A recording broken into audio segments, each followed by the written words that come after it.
Hey again. Now we have nicely designed UI, have a 9 buttons like you see it in the previously. Now I want whenever a user click on any button I get event. You know there is multiple way to solve this issue. First solve to the problem, you add listener for every button have a listener in the code, which I don't prefer. Or you do one single method and all these 9 buttons could call that method. And that's what I will do. How I do that, that's mean this one, it have an event, name it on a click, okay? So when someone click on it, I say when someone click on this button, I call event, name it bu a click. You know, if I just go to the code, it will tell me, hey, you're saying bu click, but where's that button? There is no event. There is no event for that. If I click here, it maybe allow me to, they create it for you by single click, or the IDE failed to create it. If the IDE failed, like what you see, it failed to create the event for you, you know how you do that. You just go ahead and say, okay, it's fine. I say function, name it bu click, and this function have a input view, which is instance of the view class.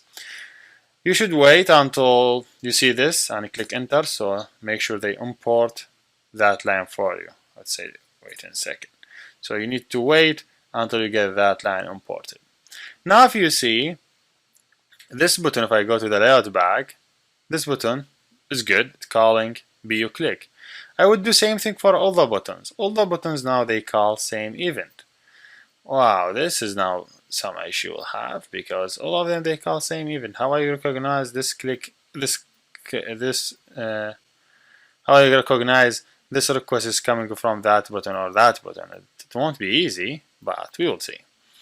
Now, okay, I have 9 button. If you see 9 button, 1, 2, all of them they call same event. So, how that code, which is this code, will know the request is coming from button number 1 or button number 2 or button number 3. It won't be hard because every button, if you see, have an ID. This one have BUID1, BUID2, BU3, B4, 5, 6, 7, 8, 9.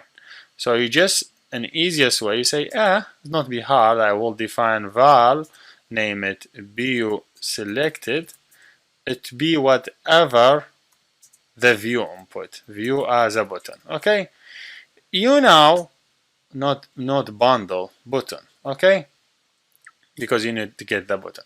So you know this view will represent the button that the user click on.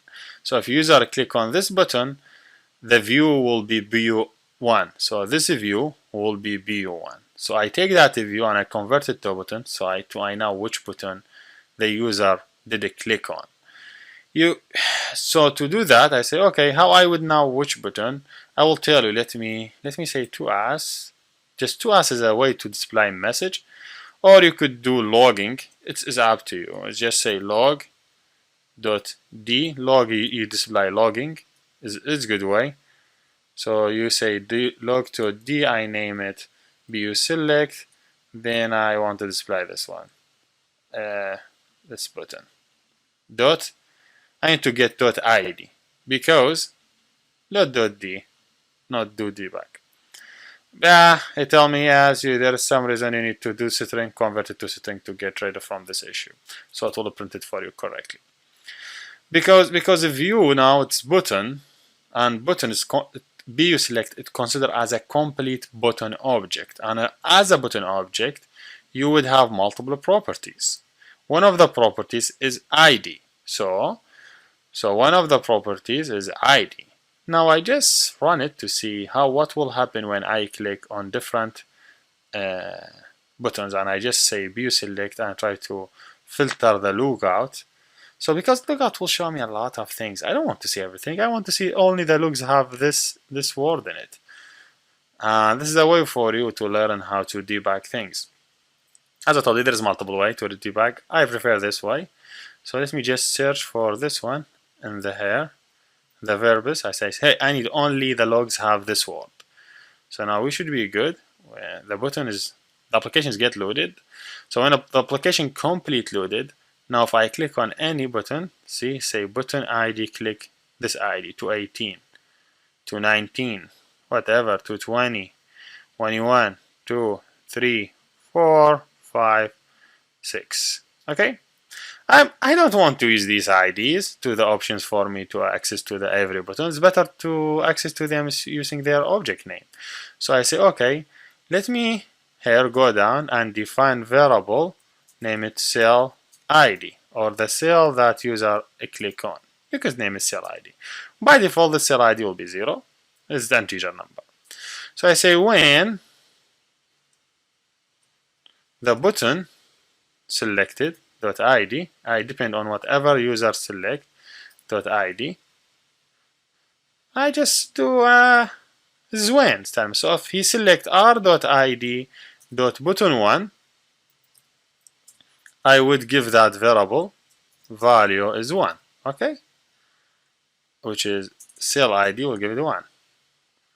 That is mean if the user click on the button have a ID bu1, I will give value for that variable 1.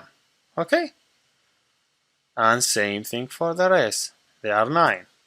2, 3, 4, 5, 6, 7, 8, 9. So if the user click on 2, I will give that variable value 2. If the user click on 3, I will give that variable value 3. Click 4, I'll give it 4. 5, I give it 5.